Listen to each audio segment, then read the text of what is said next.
Yo, what's up YouTube? It's Duke back here from sportsgamers.com, and today I want to talk about Madden 22, and I want to explain to you guys the top 5 most important things you need to do as soon as you get Madden 22 to really give yourself a leg up on the competition, give yourself a head start in the game, and just win more games. Now, guys, just a reminder, if you're looking to get better at Madden 22, be sure to check out sportsgamers.com. We actually just dropped our Madden 22 Champions Kit pre-sale for Madden 22.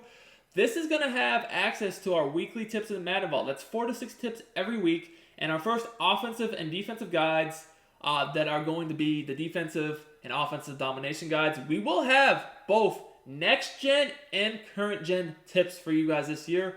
This package, it's a pre-sale right now. That's going to save you some money. It's at a discount. So make sure to check it out. I'm going to put the link for it in the description and the comments. So I feel like a mistake a lot of people make when they first get Madden every year, whether it's Madden 22 or whatever, is immediately they want to jump into Ultimate Team and rip some packs or, get some players or just head online and play, a match with their favorite team. That's not what you want to do. You actually want to first do a couple of things to make sure you have a better understanding of the game so you can be more successful. So the first thing I recommend doing each and every year, but especially in the few short days here when Madden 22 is available, is you want to look at the playbooks. You want to look at the offensive playbooks and the defensive playbooks. So, you want to see what each playbook has. So like here, just a quick example. I'm in the Jets playbook on offense, the Giants playbook on defense. 2 very good playbooks this year, but you can see the formations they have. Just go through them, look at all the different plays, look at all the different routes, and look at all the different runs they have and see a playbook that fits your style. Now, once you find a playbook that fits your style, that's number one, is you got to have a playbook that has the types of plays and the style you like. Then you need to go into practice mode. And the first thing I always recommend each year is see how man-to-man plays on defense. So here, let's just pick cover 2 man, just a quick example. And you just want to just see how man-to-man works. Is man-to-man good?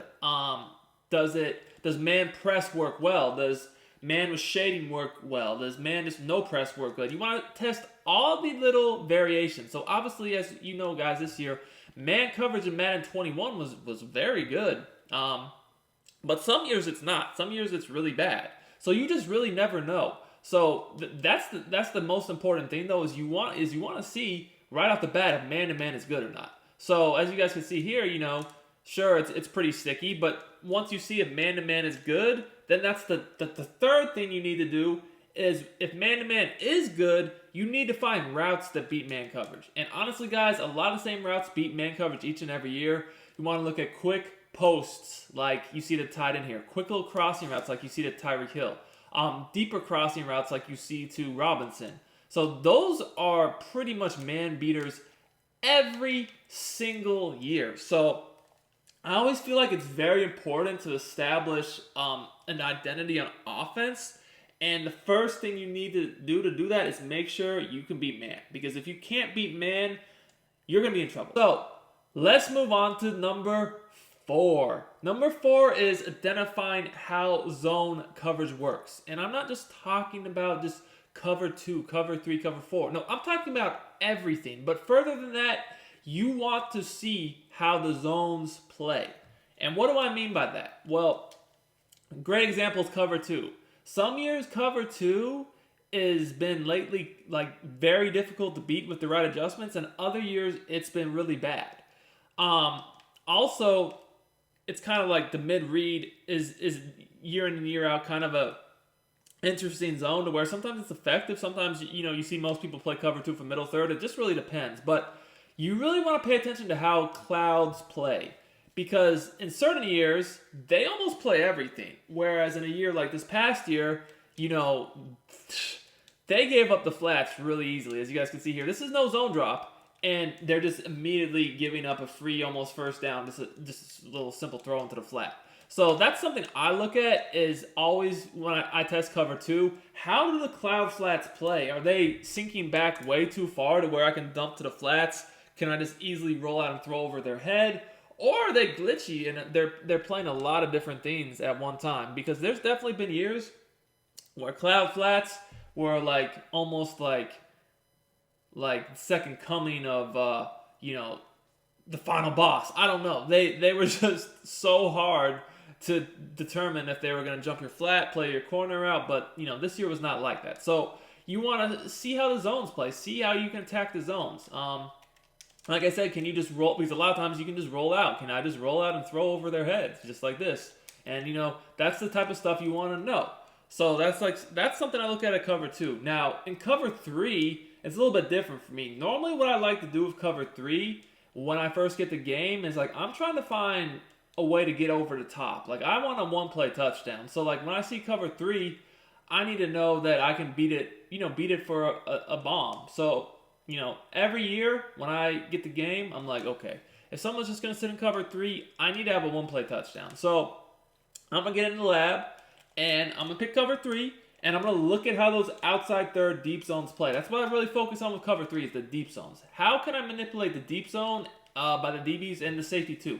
So, here, we all know this is a really good one-play touchdown this year. This bunch play from the Jets playbook with this little inverted type streak route. You see how it makes the corner run away. That's the type of stuff I look for. Is I want to find plays that I know for cover 3 that I can get over the top of those DBs and get some big plays. Because as you guys can see here, this route completely breaks cover 3. As you can see, the DB is just out of there. Now, will this work in Madden 22? That's something you're gonna have to see when you get the game. But that's what I mean. This is the type of stuff you want to look at as soon as you get the game to kind of just give yourself a better understanding overall of how the game works and the types of stuff you're going to need to do to be successful. Now, another thing I always look at in cover 3 is how does it play like corner routes? Because every year, corner routes are really big at attacking cover 3, and I want to see how that's going to work. Like, are the deep zones going to get basically dumbed out on the sideline every time? Is there a certain corner route that I just know is always going to get open? Like, see how I'm saying here, like, how are the deep zones going to react to corner routes with a streak, if there's a streak on the play? And then also, how are they going to react to corner routes if there's not a streak? So that last time there was a streak. Here, let's see how they react with no streak. And as you guys can see here, still is pretty much wide open. So that's kind of the two main things I look at for cover 3. A, can I get over the top for a one-play touchdown, manipulate those deep zones? And also, how are the deep zones going to play corner routes if I if I have a streak and if I don't have a streak? Now, as far as cover 4 goes, normally what I look for cover 4 is just, first of all, we all know the safeties play the run well. So that's something I always pay attention to. Like, the safeties, are they still playing the run really aggressively? But other than that, I also look at how they play corner routes. Because this is another coverage that corner routes can be really big against is cover 4. Anything really with a deep zone. And, I like to see, like, are these deep zones, are they going to play the corner routes tight? Or are they just going to let me hit it every time unless they make an adjustment? And once I get all this information, then that's when you really want to start hitting, the lab. Because now you know your man beaters, how the coverages play in zone, certain route combos that can beat zone. And then the final thing I like to do is I like to just look at all the different run plays in my playbook and see which ones work the best. And as you guys know, this year, this was a year where the shotgun runs were really good. No one really ran too much under center, but people were definitely running inside zones. And like this trips formation right here with the trap, especially, and the little outside buck run was really, really a problem for a lot of people. Inside zone was definitely a problem for a lot of people too. Now, if you know how to shoot the gap, that's one thing. But obviously, like it's not that simple because not every defense can do that easily. You're not always just going to be able to, like, as you guys can see there, the ability right there, it almost blew it up. But, you want to find the most effective runs. So once you know how man-to-man plays, you find some man beaters, then you want to look at how zone plays and find, not only route combos and ways to get over the top and beat zone, but really more importantly is look at how each zone played, like I explained. Look at how in cover 2 the clouds play. And then on cover 3 and cover 4, more so how the deep zones play, because that's really going to give you an understanding of how the game's going to work. So once you do all that, then you want to find some decent run plays that can be effective for you because you don't want to pass the ball every play. So once you finally have all that information, then the last thing you're going to want to do, and this is very important, is find a formation on offense that has the ability to do everything I just mentioned. It has some great man beaters. It has routes and plays and just ways to get over the top of zone coverage. But in general, just ways to attack every coverage in the game effectively from the same formation. And then ideally you want to have one or two good run plays on top of that. So this year, as you guys know, Bunch tight end had all of that. We had PA boot over, man beaters, zone beaters. We had an inside zone. We have corner routes, that were extremely effective to, the slot and then the tight end and tight end corner. We had some nice little post routes over the middle and inside switch. I mean, X spot was a cover 3 bomb. You name it, Bunch tight end had it. So what this is going to do is before you even play a game online, you're going to have an offensive scheme that you guys know, a system that can work for you, that you know how to beat man, you know how to beat zone, and you have a good run player too. You're going to be a lot more successful and win a lot more games than the guy who just jumps straight into Ultimate Team or online to play. This is ideally what you want to do to have the most success when Madden 22 drops. Guys, as always, if you enjoyed my video, make sure to leave a like, comment, subscribe to the channel. I really appreciate the support. We will see y'all later with more content wrapping up to Madden 22.